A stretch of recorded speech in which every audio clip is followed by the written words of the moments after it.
The first thing we're going to do when dealing with sublet vendors is to set up the actual record itself for that company or individual. So what we're going to do is we're going to go to contacts, and I'm just going to view a contact here because it really doesn't matter who it is, but you got to create a contact record for the company or the individual that's going to be doing the sublet.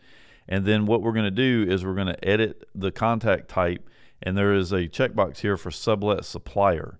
You check the checkbox, hit the save, and now you've basically added Bill Smith as being a sublet supplier.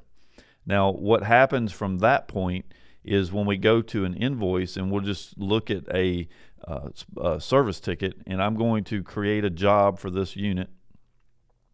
You'll notice down here at the bottom of the job section, there is a sublet supplier that we can come in here and choose the company that we're going to be working with. So let's just say we're going to pick Joe's Bike Shop, and you'll notice this blank one that's here. That's because I didn't put a business name in there for that individual. But we'll just go to Joe's Bike Shop, and then we put in the amount of the invoice that they're going to be billing us.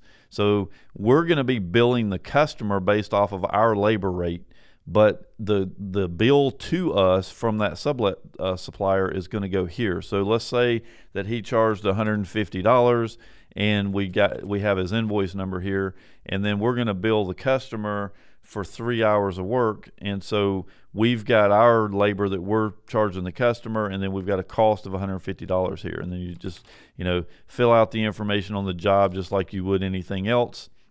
And that's pretty much it. Now, what happens with this particular job is at some point when you're done, when the work is finished and you've got the invoice here, we've got the work done, we're going to complete this job. And when we complete this job, the system will go and create a purchase order for us.